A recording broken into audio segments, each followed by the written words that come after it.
Thanks, Bernice. Okay, welcome to Models for Preparing Adult English Learners for the Workplace. We're talking with 3 leaders in our state this morning. Elaine Weber from Lompoc Unified School District, Lompoc Adult School and Career Center. Paige Endo from Mount Diablo Adult Education, and Marci England from Corona Norco Adult. And I'm Margaret Teskey from CASAS Program Specialist here in California. Okay, if you're not in California, it's cool. We are welcoming you as well. We have 3 training programs, workforce training programs, or 3 schools with workforce training programs that we want to emphasize today. And I just introduced our speakers, so they'll talk. Do you want to introduce yourselves, like one short little introduction? Go ahead, Elaine. Hi, good morning, everybody. I'm Elaine Weber, and it is a pleasure to be with all of you today. I'm excited to present. Thank you. And Paige? Good morning, everyone. I'm Paige Endo. I'm here in Concord, California, where it's a little bit overcast, but it's been very hot, so we'll take the overcast, and it's good to see you all. And Marci? Hi, good morning. Marci England from Corona Norco Adult School. Happy to be here. Great. Welcome. And we have a little introduction by me about IELCE, just in case you're new to it. And each of our speakers will talk for about 20 minutes, and then we'll have time for Q&A at the end of theirs. And then participants, generally you're going to be muted to keep out any extraneous noise, and put your questions that you have in the Zoom chat. Bernice will help us with that, and we'll monitor it as well. And all slides are actually in the documents section of the Whova platform. If you want to go there to find it, it's a PDF form. Okay. Our objectives today are to, by the end of the session, we want participants to be able to identify 3 workforce training programs, models, their components, their successes, their challenges, and then if they have any remote learning assessment guidelines they want to share with us from the last year. We want to recognize elements of the models which maybe you would like to implement in your own training program. Right, we're going to start with a poll, and I'll launch that poll. Oh, I need to relaunch it, I think. Okay, so the poll is in the Zoom platform, not in the Whova platform. So go ahead and answer. And hopefully enough time to answer.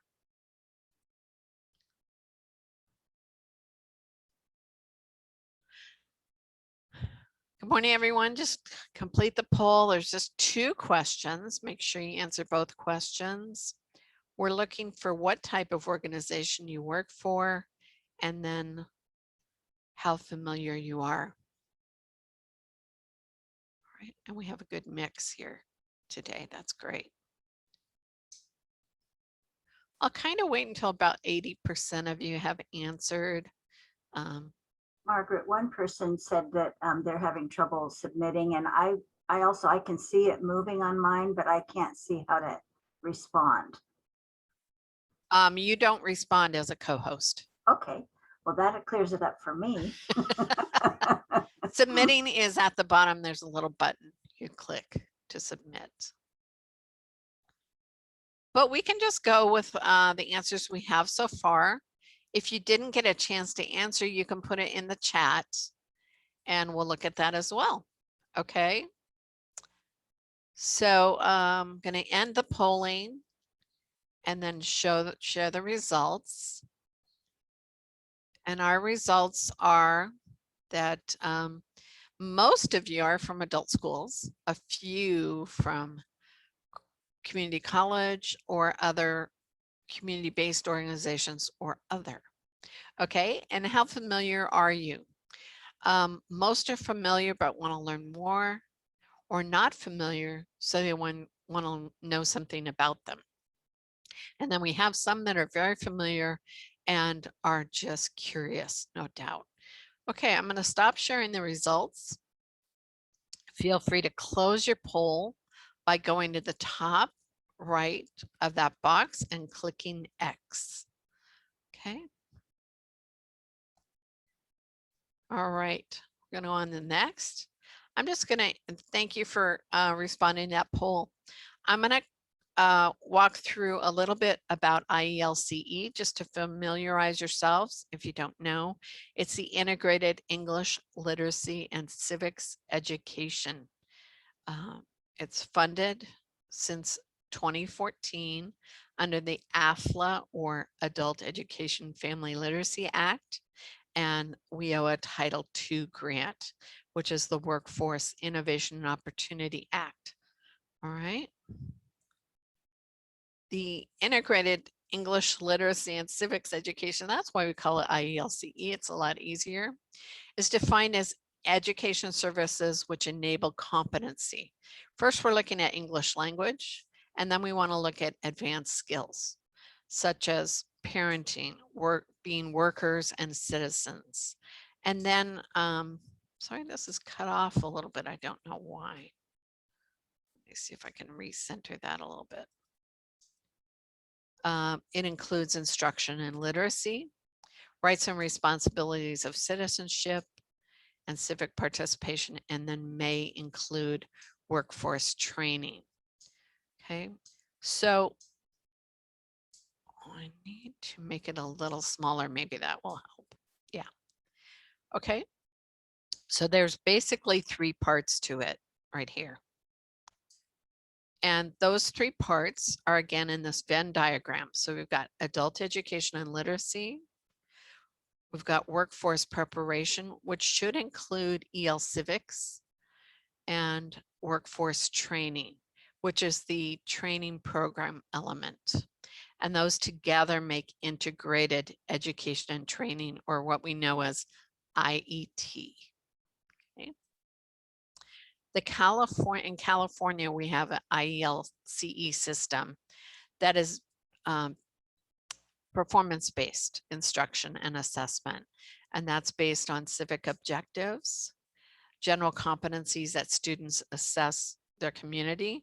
One of those is an example is employment, CO, or civic objective 33, identify and access employment and training resources to obtain and keep a job. And then the other part, every civic objective has a co-op or an additional assessment plan. And a co-op is a performance-based assessment. So a sample assessment task for civic objective 33 is complete a job application and demonstrate successful job interview techniques. So one part is written and the other part is oral. And I want you to consider, as you listen to these leaders in our field here, how might your agency implement some of the elements from their programs, okay? And we're gonna start with Elaine from Lompoc. And Elaine, are you ready? Okay. I'm ready. Good morning, and thank you for joining me today. Before we begin, I want to ask you to consider the following. Would you like to find new partnerships and opportunities for programming in your community? How about finding new pathway options that neither you nor your students know about, but might find exciting? Maybe you would like to find new teachers for hard to fill positions like CTE. I'm Elaine Weber, principal of Lompoc Adult School, and I'll be sharing some strategies and ideas that are 100% locally grown and influenced from unexpected places in our community. First, here's some background. Next slide. Our school is located in a very expensive county, Santa Barbara. You might have heard of it. Lompoc is actually considered one of the most affordable places to live here. And we attract people who are trying to find economical living options, jobs, and more. Sometimes this is made harder because we have limited industry opportunities due to our small size, our geographic isolation, and other factors. It just means that we have to have become more creative with how we interact with our community. That's all. Opportunities might be harder to find, but we found they're there if we look. Next slide. Our school's not a tiny school, but we're not a huge school. You might recognize the tiles in the slides as they represent types of businesses that you have in your area. I think the local strategies I'm going to share can work for schools of any size because they focus on businesses and agencies just like those on the slide. And like I said, we can find these anywhere. Let me explain a little bit about what we do. Next slide. When we approach other businesses and agencies, we try to approach them as a problem solver rather than a school looking for another partner or someone to sit on an advisory committee. Why? Well, we found that businesses don't necessarily want to be on our committees if we're not doing anything for them. They get it that we need them on the committees, but at the end of the day, they want something from us. They want us to help them solve problems, but they don't always know how we can help them. And we don't know how to help them either if we don't fully understand the situation, right? The better that we understand businesses, the better we can help them and our students. At Lompoc Adult School, we're actively reaching out to businesses and others in our community to learn about them, to learn about their needs, and to see what we can do to help them. I now get businesses contacting me to see if we can help them with their problems. That's the reputation I want. And like the slide says, we are problem solvers. And here's how we do it. Next slide. We start with good old-fashioned sales techniques, cold calling, authentic dialogue, and building relationships. For those unfamiliar, cold calling just means contacting someone you don't know to create a long-lasting and beneficial relationship with them, usually to sell them something. Cold calling is the most powerful tool of the salesperson because it creates a strong foundation for effective relationships that are really necessary to make a sale. But did you know that only 95% of all sales that are made by a small 5% of salespeople? The small group have mastered the art of the cold call and creating successful relationships. Well, at our school, we approach the community as though we are salespeople because we are more like them than not. Why? Because we are selling something. Specifically, we're selling the idea that we want people to buy into who we are and what we can do. That's sales, pure and simple. Here are some specifics about what we do. Next slide. We cold call businesses and agencies and everyone else we don't know. Pre-pandemic, many businesses preferred to be cold called from Tuesday through Thursday because Mondays and Fridays are usually busy days internally for businesses. I don't know if that's still true, but it's a rule that I have always followed from my days in private industry. I was actually a corporate trainer and I trained salespeople and their managers. So I'm a believer in the power of effective sales techniques. You'll note that on this slide, I mentioned dropping off a business flyer and not a student flyer. Why? What's the difference? Well, the student publications are typically designed to get enrollments. We want to use something especially appealing to businesses though, like maybe a flyer of my medical program highlights and some successful outcomes if I'm going to a new medical office. It makes a difference when you bring something that's for them and really not to help promote you, if that makes sense. Niche markets that I mentioned include anything that's not a typical major business sector like medical or technical, right? For us, it's local agencies like we have a half century club. You can join it at any age, but it's called Half Century. And we have hospitality and tourism and wineries, among other things. The questions in the middle show how we approach entities. I try to have an organic conversation where I'm really listening and asking questions like, how's your business doing?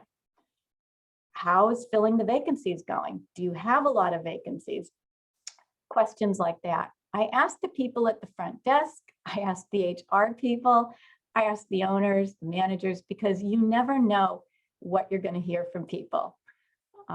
Anybody who's there is fair game for me to talk to. I also asked for a follow-up meeting when I talk to a decision maker like a manager or an owner, so that I can go work on their problem and see if there's something I can do or one of my partner agencies can help with. No one ever says no about the follow-up meeting. I always get it.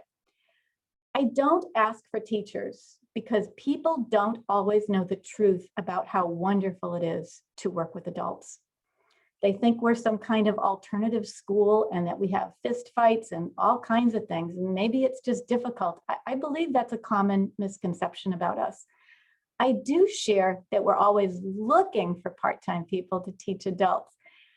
After this, I find people pay more attention to who we are and what we do. They see the good we're doing, and I attract people who want to be part of our mission to change adults' lives for the better. I know that because I've been told no before, only to get a call 6 months or a year later from the same person who really is excited about working with us. Next slide, please. So these are those images of the business sectors that, like I said, you guys have, we have, dentists, school districts, pharmacies. Well, now I'm going to show you a snapshot of some of the things we learned from these entities locally. Next slide, please. Well, we learned to look at employer problems as strengths, as potential opportunities for us. That's a big learning that we've gotten, and we've acted on all the items you see in here.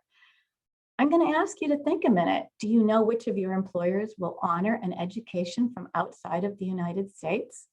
Well, I do. I know a couple of them, actually. Our school district classified as one of them. It's a big deal for us. Do you have a hospital that will hire a certified CNA and then put them into a nursing training program run between the hospital and the local college? We have that. And that's huge because right now, for my students to go into a nursing pathway, it's 8 years at the community college. And a lot of my students don't have 8 years. So this is important for me to know that there's a system like this in place.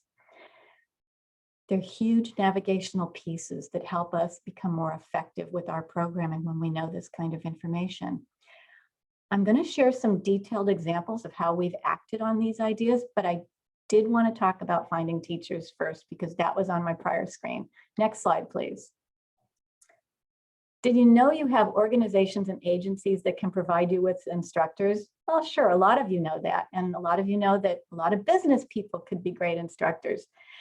But groups like artisan communities, for example, often contain people of diverse ages who may already be working as substitutes in school districts because there aren't a lot of art teacher jobs available. Of 3 people I got from an 8-person artisan group, 2 were credentialed teachers working part-time as substitutes in the local school district, and they weren't very happy about doing it. Now they're my employees and they work for my ESL program, my vessel, and they work for my high school diploma, and they're helping me develop some new programming that I'm going to talk about in another slide or two. Funny, the RN in this group immediately said no when I gently suggested she might want to keep it in mind. And she's one of the ones that called me 6 months later, very excited about working with us too. Very much, she felt the call to the mission of what we're doing when she really fully understood what it is we do. Not everyone who wants to teach is just starting a career or looking for full-time work. These people all came from dual income households and all wanted part-time work, so working for an adult school aligned well with their needs. Next, I want to share some examples of our programming. Next slide.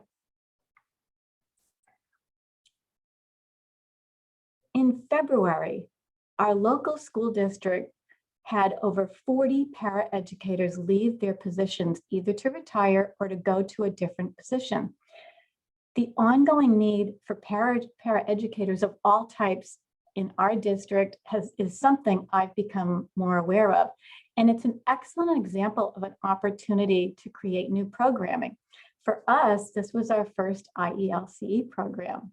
I'm very excited to share this with students. It's something they've never thought of. Our students don't put that down on a survey. I want to be a paraeducator. How can they if they don't know about the job, right? Next slide, please. Another opportunity with our school district is based on a shortage of custodians. We're developing a custodial training program because this is another excellent chance to help students and one of our largest employers, the school district, where a substitute custodian can work a lot, almost full time. They don't need a high school diploma. The pay is pretty good. And this is a pathway into other positions in the district and maybe other careers outside of the district.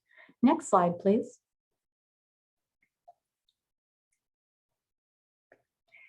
We developed a pre-pharmacy technician program because we found local pharmacies that will hire our students and help them get the pharmacy technician certification after about 200 hours of employment. This is pharmacy like CVS, and I know a lot of you have these kinds of pharmacies. This is where I found it. Students get paid while they complete their pharmacy technician training. It's a great deal. The manager of the pharmacy even told me if they complete half of my curriculum, he'll hire them. He's just so excited that we have this training. We're filling a real need with this too, as there's no pharmacy technician training locally. Next slide, please. I frequent assisted living and skilled nursing facilities. First, because I've had my mom in one for 7 years. She has Alzheimer's. And I keep the lines of communication open because there are 2 skilled nursing facilities in my community, and I've learned a lot about them, and I know I can serve them. These facilities both run free CNA training programs that are about 4 months long, but they're inundated with these hundreds of applications. By developing a pre-CNA program, I'm helping prepare the population better, and I'm simplifying the screening process for these agencies so my people get moved to the top of the interview list above everybody else because they've got this training and certification. Also, our school is preparing to bring back our LVN program, which we had to shut down in the recession. So this is going to be a great tie-in to help get people in the workplace, get them practical skills so they can then come to my LVN program as soon as it's ready. Next slide. I found that many of our local medical facilities have entry-level positions, but there's not a lot of training locally for this. So they hire people who they think will be a good fit, and then they offer some on-the-job training. But I learned that these businesses would really like a program that they can refer applicants to so that we can get them front-loaded for them, right? That's what we're working on right now. Also, I think this is a great program because we have a lot of students who think they want to go into medical, but maybe they don't want to work with blood or needles. Or maybe these students just don't know what they want in medical and they'd like a chance to get their feet wet and explore. And for these reasons, a medical office pathway makes really good sense for us. Next slide, please. I've mentioned that hospitality and tourism are major sectors in our area, and we have a lot of artisans. Also, our residents support the work of artisans and do a lot of local buying. If you go into a lot of locally owned stores, you're going to see homemade soaps and candles and jewelry and all kinds of things. Entrepreneurial training is a viable option for people who want to work from home and for students who do not have the appropriate documentation to work legally.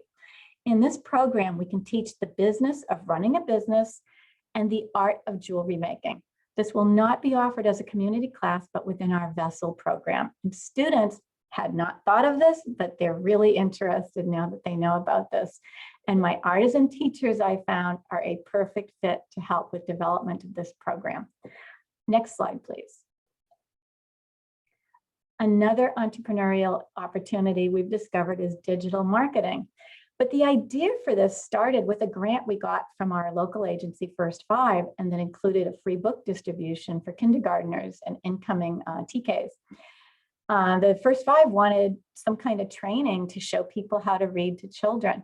And that gave us the idea for digital training, teaching the business of digital marketing, teaching students how to script, how to edit and how to use our iPad studio and how to manage a YouTube channel.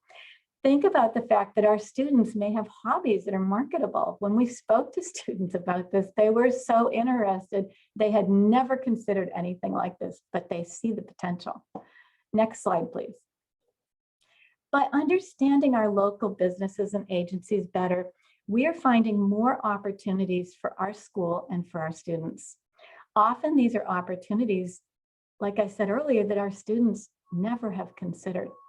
I want to add how important it is to bring in speakers who share their experience in ways that inspire students. You're seeing some pictures of our speakers.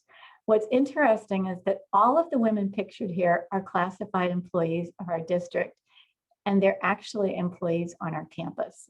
So our students would have seen them at one time or another and been surprised when they showed up as speakers. Some of these women have progressed from their origins as ESL students and GED recipients. The couple that you see are mother and daughter, and mom's a lead custodian. The daughter is a new paraeducator. Their stories are truly inspirational examples that relate well to our students. And what I mean by that is my students can see themselves in these roles. I'm not presenting something that's so high up that the students just don't think they can attain it. They see themselves in these stories, and I think that's really important. Next slide, please. What's next for our school? Well, we want to really solidify our role with our new partners and keep looking for opportunities that are right here in our backyard. We need to work on promoting what we do as much as what we can do. We need to be known for the potential that we can offer our community and our businesses. We use the word nexus because we see ourselves as the connecting piece between our community's job training and people. I'm working right now with a local economic agency who I spoke with, and I said, you know, I think I could get more CTE teachers, not just for me, but for my school district, if I could work with the private sector more about educating them of the real benefit and the potential for when you work with students in CTE, when you change people's lives, because it's the calling that we're looking for. That's going to attract people who work full-time to work a little bit more with us. Sure, they can make more money, but we want people who want the calling, right? So she's setting up a tour with me for some of the local HR departments so we can start a campaign locally for this. She believes in what I told her. She agrees with it. And I asked her if we could get some grant money maybe to help pay for some of these professionals who are not credentialed to get the CTE credential, because that's not cheap, right? It could be a barrier for some. She's getting me the money. I don't know how much, and maybe next year I can report on it, but I'm really excited to be able to pursue something like this. I also have agencies that I'm partnering with in businesses, again, in the medical, because I reach out to them a lot. And I find myself getting oddball things like, can I take surplus medical equipment that's not expired? I'm not talking about drugs and things like that necessarily. But I started taking them. I started a little service learning project to help teach my students business skills, working together, teamwork, soft skills, things like that. And I get the equipment and the surplus down to a local sanctuary for wildlife who've been injured down in Santa Barbara. And now I've got some surplus that's brand new, and I'm going to be bringing it to the skilled nursing facilities that I'm working with. So you see, it all kind of connects, and it makes me feel really good that I'm seen as somebody who can help with the problem of surplus stuff that's going to the landfill. Kind of funny that they thought of that, but I'm honored. I feel like I'm achieving my mission to be seen as a problem solver, right? Because that was a problem. And in closing, I just want you to think that you can do all of this by thinking out of the box. I think I do a lot of thinking outside of the box. I blame that on too much television during my formative years, maybe, but I do like to imagine the possibilities. And I am a project manager. We all are project managers. And yeah, sometimes I see the problems and the opportunities a lot differently from other people. And like I said, I think that helps. I want to thank you for your patience. I'm happy to answer questions, and I'll let Margaret kind of let me know if there are Yeah, any there were a couple questions. I think Berenice is going to read them for you. Okay, great. Yeah, we have two questions from Peg. And the first one is, my experience with franchise businesses like CVS is everything has to go through corporate office. This stalls the process because corporate doesn't respond. How did you get through that process? There was no process to get through. I dealt strictly with the pharmacy manager. And I recommend you always talk to the pharmacy manager. And I knew about this because he had reached out to us before. So maybe it's a different, maybe there's something different where you are. I also recommend you check the Walgreens, anywhere where there's a pharmacy, even in the grocery stores. Okay, and her other question is, how do you help undocumented individuals who have the information they need for the certification test and to enter the workforce? So I can't speak to undocumented individuals because that is beyond what I do. I don't work in the certification component. I think we would need somebody else to answer that question. It's very complicated. You have a few entrepreneurship programs, right? I do, and that's how we've addressed right now the undocumented workers, and not just the undocumented workers, because the pandemic, like if you watch the news, it says, hey, people want to work from home, right? Well, I have people who are documented, but they want to work from home. So the entrepreneurial routes are valid for both populations.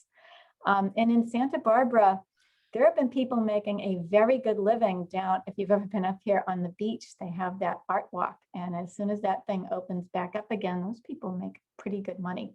And this will help students learn how to sell on Etsy and, more than just locally, right? We're going to try to help them learn how to market and sell as far out as they would like to. Okay, we have another question from Rona. She's asking specifically, what level of English do your students need to enter these programs? Well, we're talking intermediate. This right now is all of our intermediate students. Now, that's a good question because I am backwards mapping to my beginning students on all of these. I really want my beginning level students to understand what's up ahead at intermediate, and I really want to tap into their needs and provide them with training. And that's a big project, but we are doing that. Okay, I think we need to get on to Paige. Mount Diablo. Thank you very much, Elaine. That was really insightful. Very helpful. Really enjoyed that.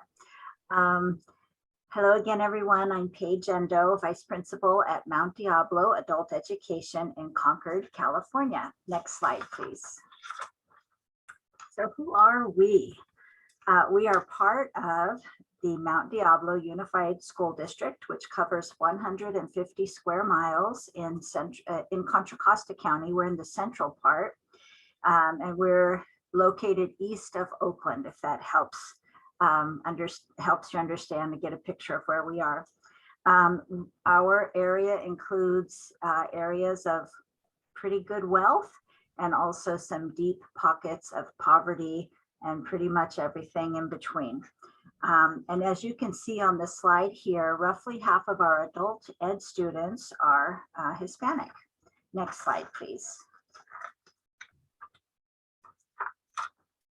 We're currently serving between 6,000 to 7,000 students among 6 departments, and the 6 departments are here on the slide. As you can see, our lifelong education program, which is strictly fee-based, comprises the majority, with English as a second language coming in second. Next slide, please. Today, I'm going to tell you about our 2 integrated English literacy civics education programs, Intro to Healthcare Careers and ESL for Early Childhood Education, which is part of what we call Project Access. I'll be focusing mostly on our Intro to Healthcare Careers class. Next slide, please. actually, you can stay right here. Can you go back one? Sorry. Thank you. On the screen, you can see what our numbers were for each of these programs in 2020, 2021. Obviously, we don't have huge numbers, but I'm glad we have numbers to share. It has taken us a while to get the Intro to Healthcare Careers class off the ground. Before I forget, I want to mention that all the photos you see in this section about Intro to Healthcare Careers are of students in the various allied health career programs that we offer here at Mount Diablo Adult Education. Next slide, please. Okay, Mount Diablo Adult Education has, one student from, I'm sorry, I'm getting my notes all mixed up with myself. Let me see here. So this is a little bit about how our program works. Our Intro to Healthcare Careers class is a co-teaching model with an ESL teacher joining the teacher in the workforce or the CTE class. And we're very fortunate that that teacher happens to be adult secondary, ESL, and CTE certified. CTE is Career Technical Education. We do the English Literacy Civics Co-op, which is healthcare worker in this class. And I'm going to, I think we can go on to the next slide. I don't know if I'm getting ahead of myself or behind myself with all these copious notes. Okay, here we go. And in the co-op, as you can see here, the students learn to identify and describe 3 factors of patient abuse and the proper reporting policy. Students learn to respond to patient complaints by paraphrasing, asking open-ended questions, and offering solutions. They also learn and practice active listening skills. And in this class, between the 2 teachers, we have a set of 10 single learning objectives for the course that was developed by an interdepartmental team. These focus largely on students being able to write the associated signs and symptoms of disease in the respiratory, circulatory, digestive, and skeletal systems, demonstrating orally and in writing a working knowledge of medical prefixes and suffixes and medical terminology. So for any of our classes that require medical terminology before they start the class, they already will meet that requirement by taking this class. And then some basic math that's related to the medical work related tasks and responsibilities, and the practical patient-focused objectives of the co-op, as mentioned a few minutes ago.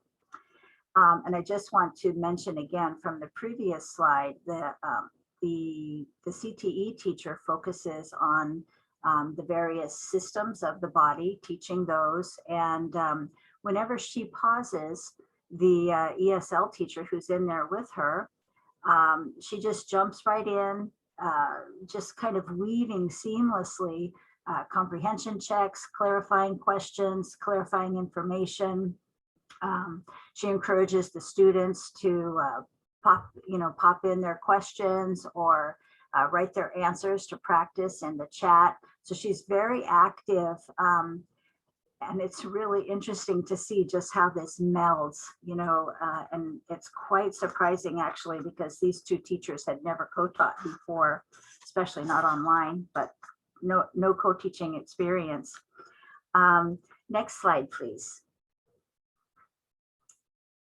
So prior to COVID, we did face-to-face registration. This is to tell you about how we get our students into class.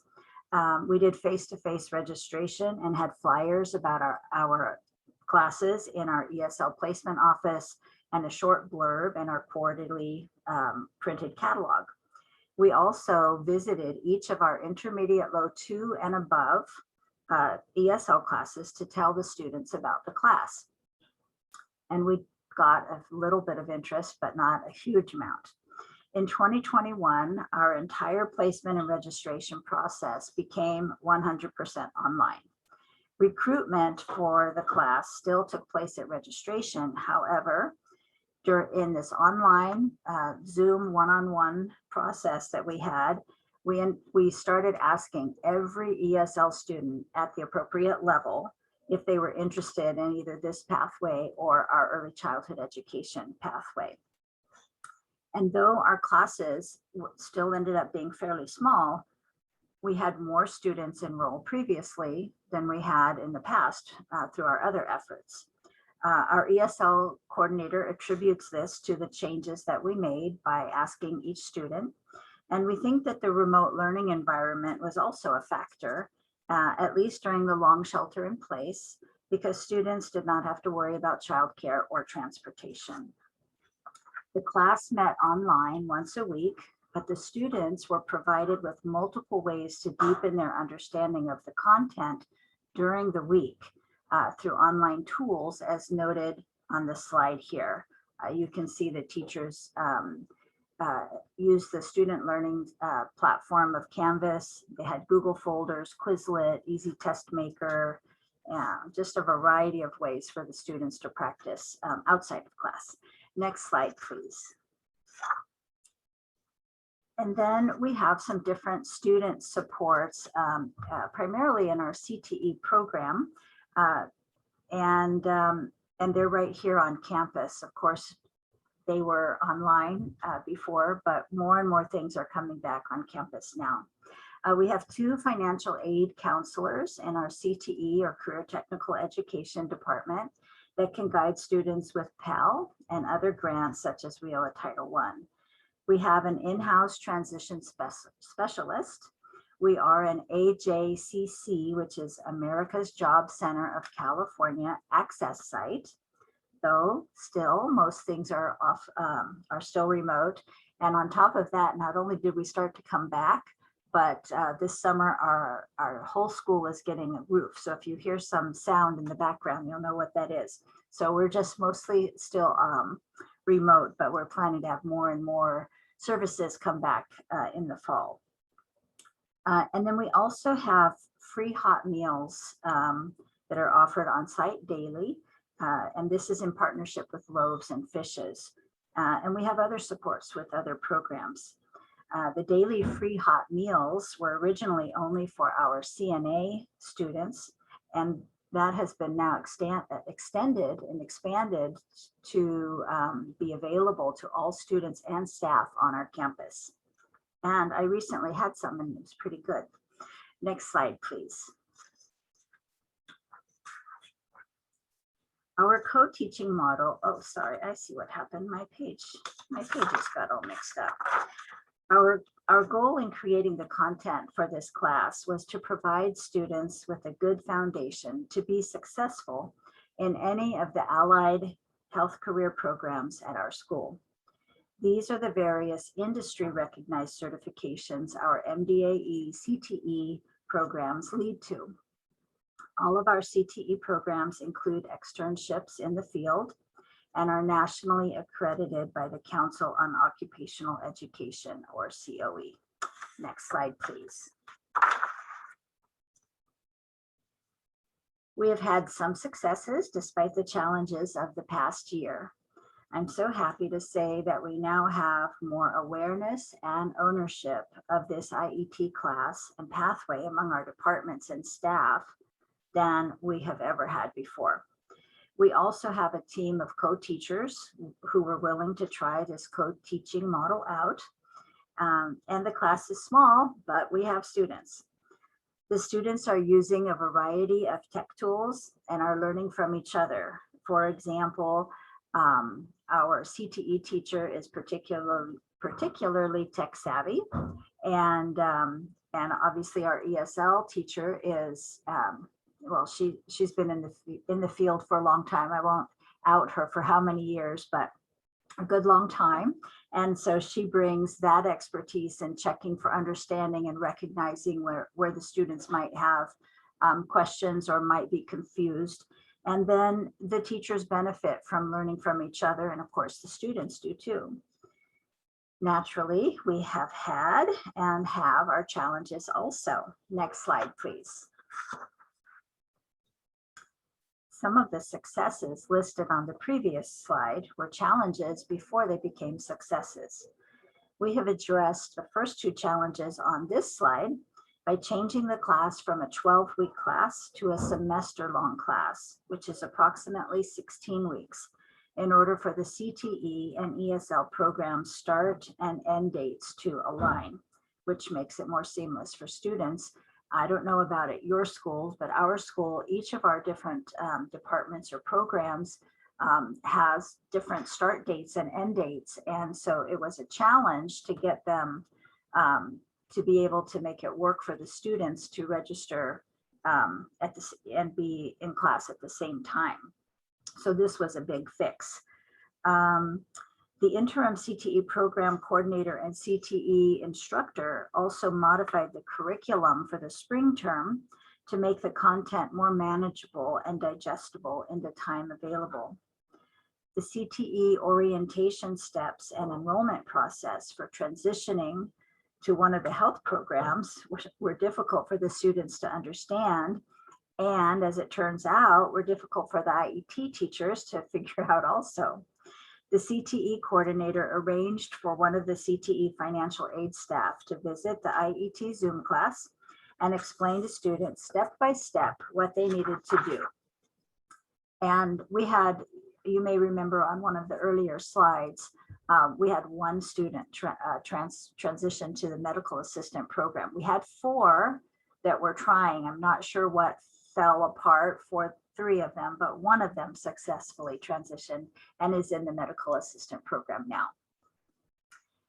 The pilot class back in spring 2020 asked for some hands-on practice of skills, and then COVID-19 hit. So we're looking at the possibility for fall of adding a hands-on portion to the class in addition to the online portion. And depending on the need, we may also add more ESL support. Next slide, please. That was a lot of listening with a lot of words on the screen. Sorry about that. Okay, I'm just going to quickly show you these slides about our early childhood education pathway, which is called Project Access. This slide shows what we see as the key ingredients of its success. And I accidentally covered up, oh, I see, you can see it on here, good. So we've had a successful partnership with our community college for this program for over 10 years. Part of that is because of our steering committee. We have a steering committee that meets monthly during the school year. And we've been meeting, although some of the individuals have changed for well over 10 years now, to make sure that we meet the challenges, whether they are economic challenges or whatever they are, so that we can continue this program. It's a cohort model. The cohort starts at the adult school, and then the students transition together to the community college. This past year, the classes were all online and attendance was steady. In fact, it might have even been better in some cases. It worked well for the students and the teachers. In fact, the cohort at the community college will continue online for the 2021-2022 school year. We're planning on a hybrid model for the new cohort at our school, the bridge part of the program. And we're still figuring out what that may look like, whether it'll be once a month on campus. I'm hoping it'll be more like once a week on campus and twice a week online, but we'll see where that ends up being, and I'll be happy to report out on it in the future. Next slide, please. This slide shows some of the activities that would better serve and prepare students if held on site. For example, attending the annual job fair, presenting a lesson with the students, role playing as children. I've been to those where they're doing a circle time activity or some other kind of lesson, and it's quite fun. Taking an actual field trip to the college and attending the meet and greet, where the students at the bridge program are able to meet the students that they will be joining classes with that are already at the community college. And it's really wonderful. As Elaine was saying, those students who are there can tell them and do tell them, you can do it. I'm doing it. You can do it too. And I ought to tell you, I should have mentioned this disclaimer. In our current format, our program doesn't qualify as an IELCE, IET class or program.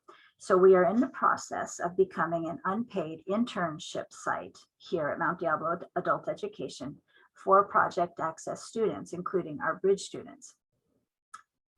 In order to be an intern, they also have to enroll in an ECE work experience class at the college, which happens to be taught currently by one of our Project Access Steering Committee members.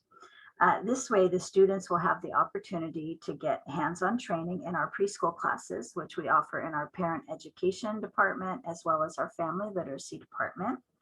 And they will also have the opportunity to be co-enrolled in a college class. Next slide, please. Thank you.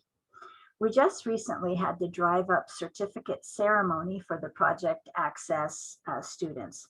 Students came with their families and got to meet each other and their teacher in person for the first time.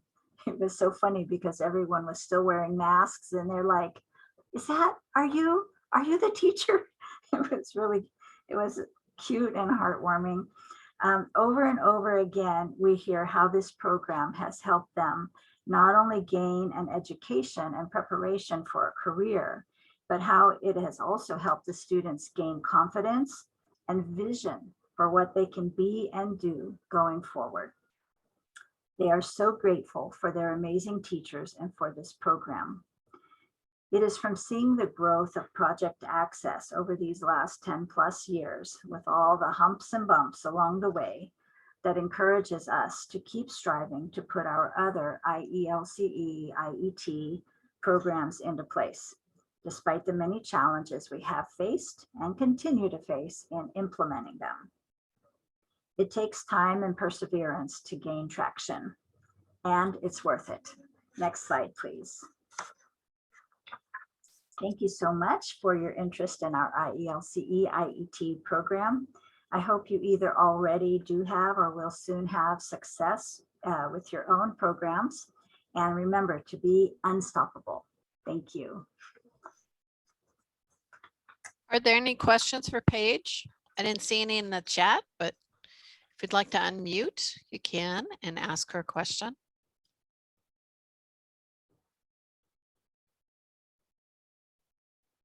Okay, go ahead and post it in the chat if you do. We're going to move on now to Marci England from Corona Norco Adult. And Marci's the ESL program coordinator, also instructor and technology team lead.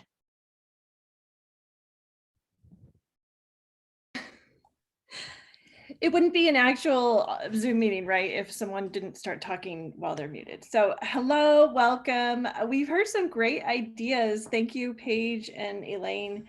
I've been writing down notes because we all have so much to learn from each other, and I appreciate your expertise and what you've shared, and really thinking about how I can incorporate bits and pieces of what you're doing into the programs that we have at our school at Corona and Norco. And that's really what I hope as I share just a little bit about our early childhood educator program, that you'll see just pieces that you can build off of. And sometimes those ideas just trigger something at your school that can really develop and grow, because really we're all like unique families. And it's certainly not, what I've learned is it's not a one size fits all formula, and building an IET program is not easy. It's very difficult, and there's a lot of components. So at our school, we have 3 pathways. We have the early childhood educator pathway. We have the business office technology associate pathway, and that actually builds through, like, there's some tiered classes where there's basic computer skills, business office, my coworkers are being a little bit rambunctious this morning. There's basic computer skills, business office technology, and then that leads on to Microsoft Office Suite certification. And then we also have the trades technician pathway that offers welding, construction, and OSHA 10 certifications. What I'm going to be talking about today is our early childhood educator pathway, and that offers a childhood development certification, transition to community college, and actually a CPR certification. So our school, just a little bit of background, our school is located in Southern California, and we identify ourselves as a middle-sized adult school. But what is that? So we average about 3,600 students in a normal school year, with about 3,000 of them having literacy gains. And last year we were serving about half of that. So we can go to the next slide.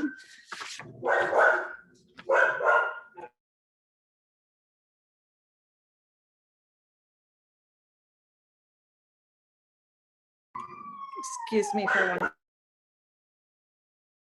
I'm just going to continue if that's not too distracting for everyone. I'm not sure what's going on right now.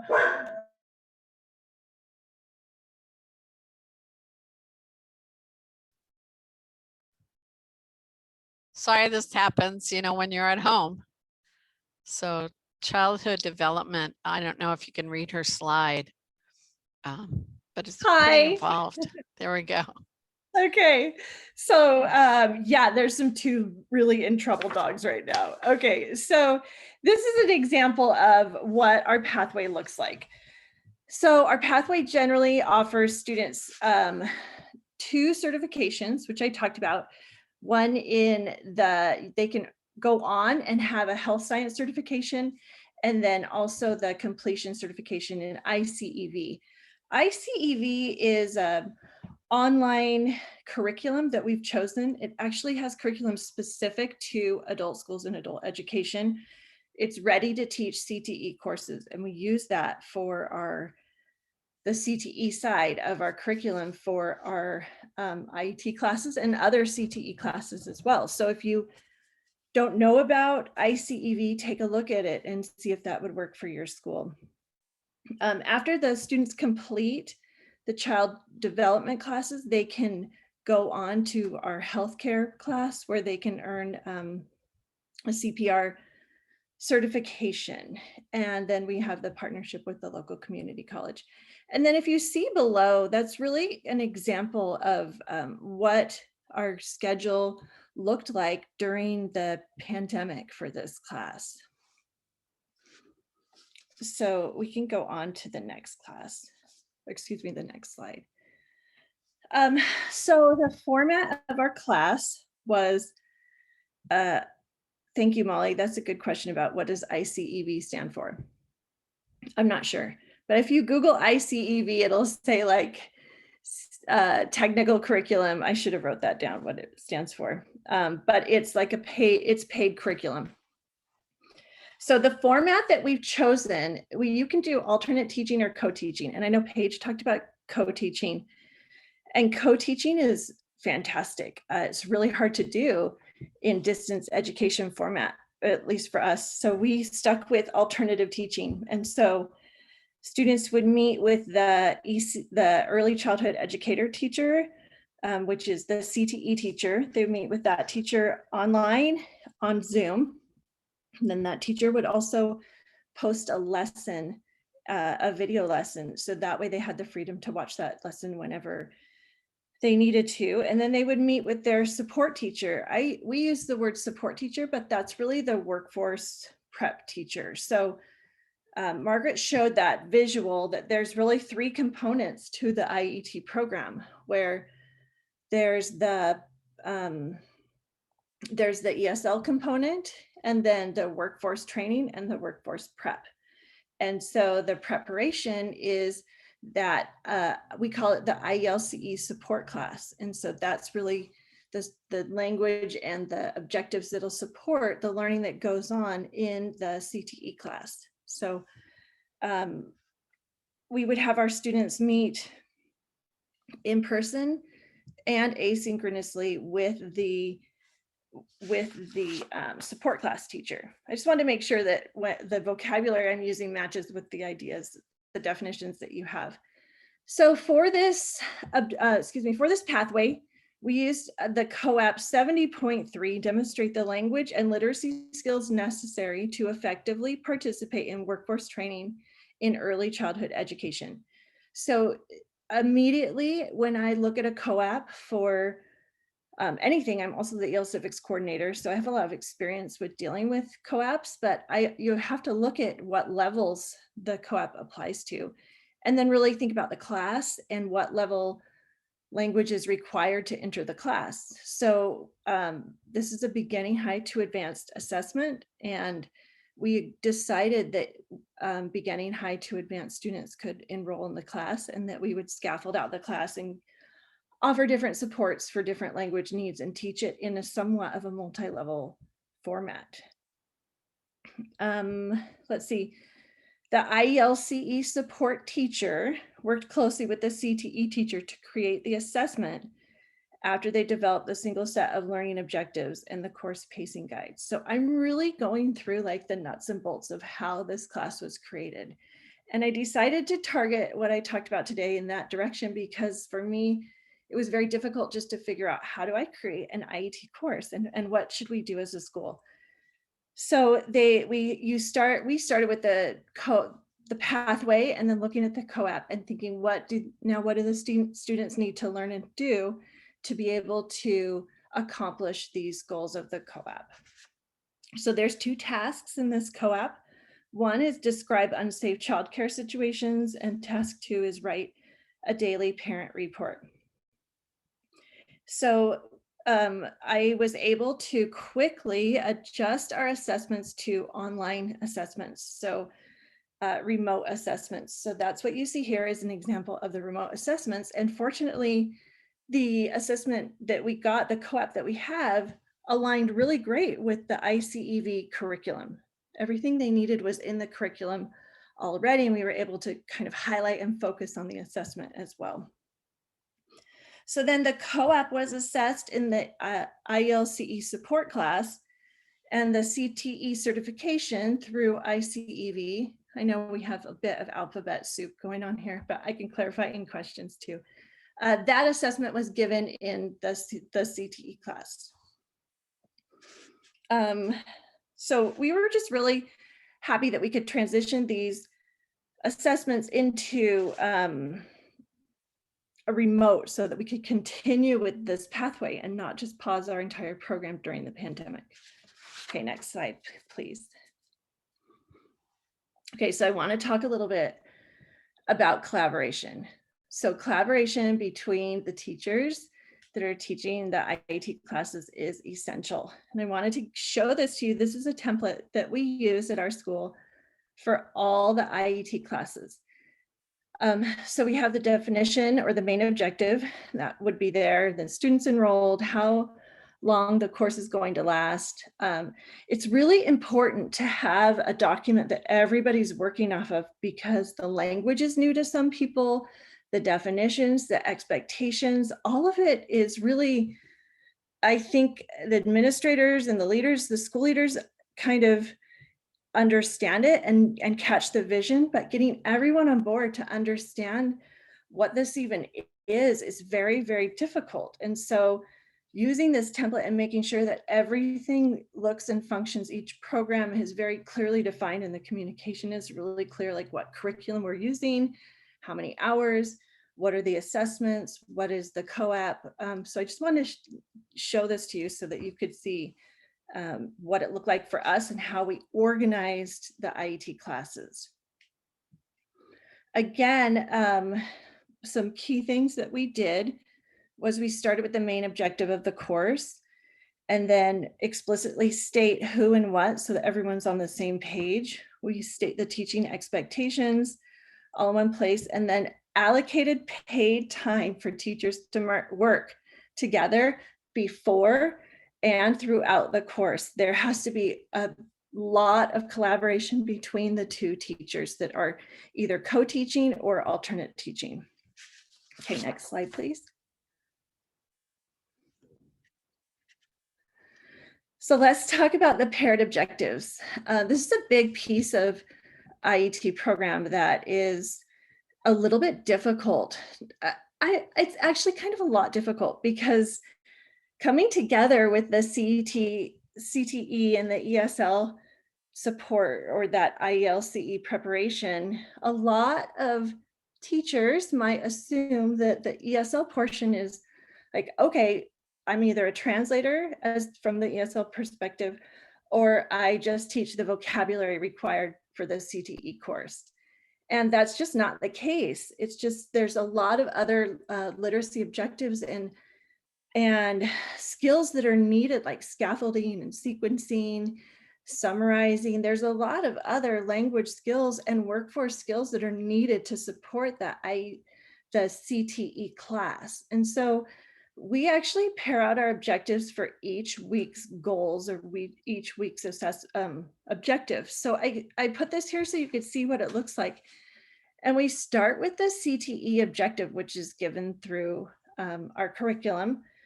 And we really look and see, okay, what are the key things that the students need to do and where might they need the support? And so you see it says like to identify signs of and symptoms of pregnancy, evaluate, summarize, examine, and then you'll see it also says stages of labor. And so thank you. I see you guys are working on this ICEV.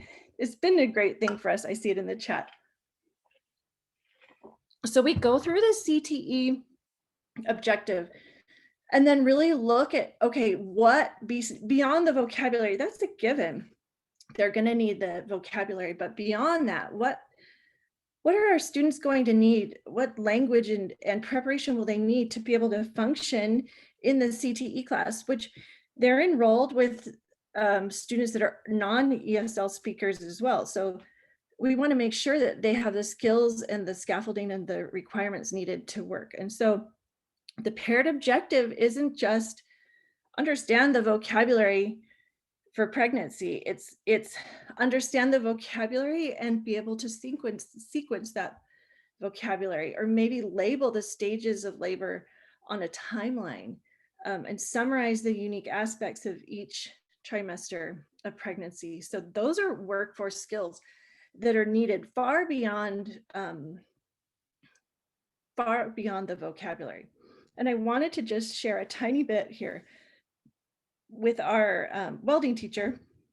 When we first met and we were working on catching the vision of what IET means and what it is, our welding teacher was like, okay, great. Thank you for sending a translator into my classroom. And I'm excited to be able to offer this course to more students. And I was like, whoa, hang on, stop. Let's go back and do some more training so we can really catch the vision of what IET is. And so I recommend there are videos, CASAS has them probably on their website. There's training, look at the IBEST model on YouTube, where you can really help everyone understand what this looks like in the classroom, where there's the support and the CTE and what that looks like and how that functions in a classroom. The cool thing is we did catch the vision. The welding teacher was so excited. And I know Elaine talked about that too, is when we bring the CTE teachers in at first, it just takes a mindset shift so that they can understand what this is and what this looks like, what it is and what it isn't. Okay, we can go to the next slide, please. Okay, so on the next slide, we talk about program coordination and support. I talked a little bit about teacher partnership. I'll come back to that. Advertising. So at our school, what we've been doing is we've been starting with the currently enrolled students. And we talk about the IET program in orientation when we meet with them one-on-one. The IET teachers, either the CTE or the IELCE support teacher, visits the classrooms. And we make sure that we talk about the IET program in our staff meetings and in our PLC work groups, because this is really something everyone needs to be on board and understand the communication. So even just advertising within your own school so that everybody understands what we're talking about. We also work with our local workforce development, the city of Corona, and our school district parent center. And so that sometimes we offer classes there and partnerships that way, or even just communicating the programs.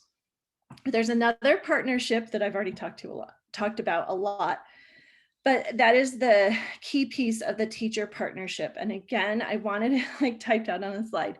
They need weekly paid time specifically for curriculum coordination, collaboration. They are like, especially if they're alternating teachers, they're like the parents of a family, and the students are their children, and they really need to make sure that they're communicating and they have the same objectives, the same goals in mind, and they're discussing each student's needs, because this program really requires a lot of student counseling and focus on what their pathways are, where are they headed, what do they need. I talked to this student, just so you know, and she needs this, a lot of communication. So the teacher partnership is really key there. Okay, go on to the next slide. So one thing that we uncovered that I'm going to call a success is during the pandemic, we realized that our previous scheduling wasn't great. And so during the pandemic, we were forced into this all remote learning. But we didn't realize that we were really asking too much of our students to begin with pre-pandemic, because the in-class time was huge requirement. Because if you think there's the ESL class, the support class, and the CTE class. So that requires a lot of just being present at school. And when our students, we know when our adult students are at school, we know where they're not working and they're not with their families. And those are the other two things that really pull them out of the program. So what we were able to do is really tap into asynchronous learning and utilize the assignments in ICEV, utilize the video conferencing and recording videos. And we were actually able to create a schedule that was more less rigid and more flexible for everyone to access. So, you know, some students have work in the morning, but then the next day they work at night. And so what we did by offering the literacy skills morning or night, and then we have the workforce preparation and training offered morning or night, and we have them in a key course, enrolled in a key course, and then they just let their teacher know, like, hey, on this week I need to go to the Wednesday morning class, or I need to hop over here. So that's been really, really helpful, is offering more flexibility. And one cool component is that this is pretty interesting, but we discovered as we looked at our Canvas data, this is across our entire program, so I'm using the information pretty generally, but we noticed a lot of our students were logging in to do their asynchronous work after 10 p.m. And I don't know about you guys, but that's when I do some of my best work too, when everything's quiet and I have the flexibility there. So offering our students more opportunity, reaching them in a different way, is definitely a success that this remote format brought us. Okay, we can go to our next slide. The next success that I wanted to talk about is the completions. So you'll see that sometimes it seems like, you know, 21 IELCE completed objectives, those seem like small numbers. And then for the childhood development, we actually had 17 of the ICEV certification completions. When you're developing your IET program and you're looking at who's going to enroll and what your numbers are going to be, don't be discouraged by small numbers. These are very specific pathways, and there are a lot of boxes that have to get checked off for students to complete and to count as a completer. So the numbers might be small and they're going to grow over time, but small numbers are still a success, and you should consider that a success, especially during a pandemic or in these next few years as we in the field start rebuilding our programs. Okay, next slide, please. All right, so challenges. Of course, the challenge was the learning curve for remote assessments and online learning. Another challenge that we had is we lost our access to the CPR certification. Obviously, we couldn't do anything in person. And then the partnership difficulties during the pandemic. So really our biggest challenges right now are learning how to rebuild what was somewhat lost during the pandemic. We can go to the next slide for future plans. So some things that we that we plan is to continue with this hybrid learning format that we discovered. We kind of, we were, you know, that phrase, desperation is the mother of invention. We really like this learning format that we worked toward over the pandemic, and we're going to continue with that, and then build in the face-to-face component, in-person component for those that need it, and just try and really offer some more flexible learning opportunities. We want to return our 3 pathways to full capacity and focus on this assessment completion and tracking of student pathway persistence. So really those that don't complete, we've got to find them and find out why, like what was happening, because it really might have been something with the program or the scheduling of the classes or the partnerships. We want to increase and renew our community partnerships and rebuild our enrollment. So the key thing for us right now is we don't plan to add any new pathways until we have our 3 pathways back to their full potential.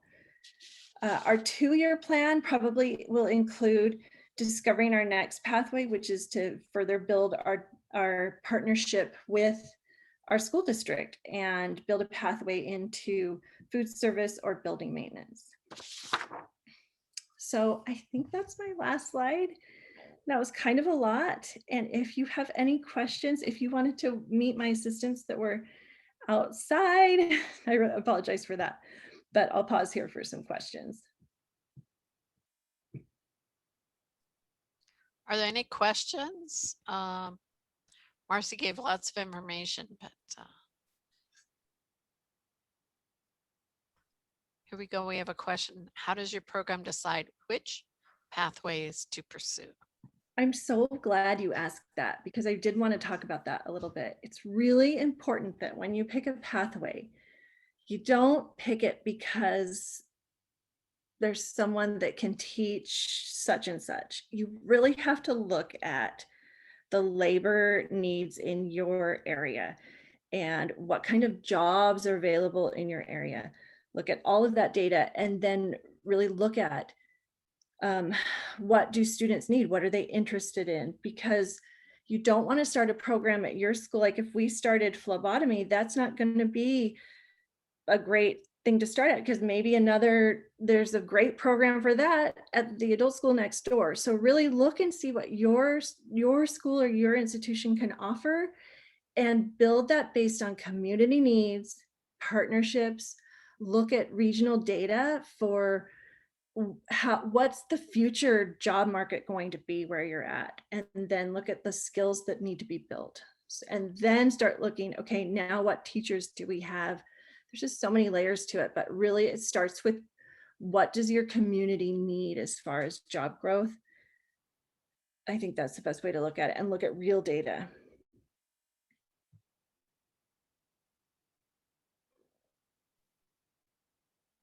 Any other questions? That was a good one. It relates back to Elaine's partnership. Yeah, and I just want to add, like, the best thing that's helped me is the CASAS website. Like, there's so many previously posted videos and presentations so that I can always just check back and just say, okay, am I understanding this correctly? And how should I do this? There's just a lot of really great archived materials there to help train the staff and to get going with that. Is there anything like this in Bakersfield? That's a good question. I'm happy to answer that. If you want to give me your email, Catherine, I'll look for that information, let you know. Okay. I'm going to get into a bit of a conclusion. So we have a little time to have a bio break between the next session, before the next session. But another question from Megan, what was the involvement of employers? Is that directed for me, or? It could be anybody, I think. For Elaine. I mean, ideally, the employers are going to employ your students. And so you almost backwards map and you talk to the employer, hey, what do you need? If we can provide students that are prepared in these ways, will they be ideal for you? And will you create a partnership with us and you'll hire them? And so really you talk to the potential employer and build those skills into your program. And again, Elaine had a lot to say about that. So And Elaine, you want to pipe in? Margaret, this is Barbara. Yeah. Bakersfield was pretty closed down during the pandemic. They didn't offer anything, but they do have a robust CTE program and IELCE program before COVID. So I'm sure that they will bring it back in the years to come. There's also the EDD is doing a program there that is associated closely with the school. It's a pilot school that they're going to be offering a number of different. She wants to IELTS. know if that's at a community college. No, it's at the K-12 Kern. I think it's Kern Unified School District. Okay, and Megan asks, and this for anybody, have employers agreed to hire? And I think Elaine talked a little bit about that. Yeah, so I want to be very clear. It's a big ask to ask an employer, will you just hire our people? I think that's a big ask. Will you agree to interview and possibly hire, if it works for you, our people based on a couple of things, what we're doing with them, what they've completed, and really the candidate has to carry the interview. That person has to be a good fit. So I think that's a real win for us if we can definitely get them the interview and prepare them for the interview and the employer agrees to that, because yeah, the employers have said they'll hire, but it's all contingent on the interview. I just wanted to be clear on that, but they will hire if we give them a good product and we start getting some successes in the community. It doesn't take many, because we can get a flyer printed right away on any new program and we could say, yes, we're placing people in the community and we've placed them at these agencies, because that's a big deal for the businesses to show that we're effective. There are also employers that need special assistance with EL civics, for instance, safety concerns, workplace safety, and that can be built into your IET program if they have training at that organization company. They may also have pre-apprenticeship possibilities. So other questions? These are great questions. Okay, just want to let you know that we have some more EL Civics resources. We have the web page that Bernice put up. We have lots of webinars there. And we have an additional resource in the COABE journal. Lori Howard wrote an article for that journal, and it's available. You can get a printout of it, even if you're not a COABE member. Okay, and I'm hoping that you have thought about one element. You've really heard about today, at least one thing that you're going to take away from this and work on. And thank you very much for coming, for agreeing, for being here with us. And I want to let you know that I did post the file in the chat, so help yourself to the file. If you did not get the file, please feel free to email me. I'm happy to find it, to get it for you. It is in the documents, but it's kind of a long name, right? So Araceli has a question. How can we go about starting an entrepreneur training program?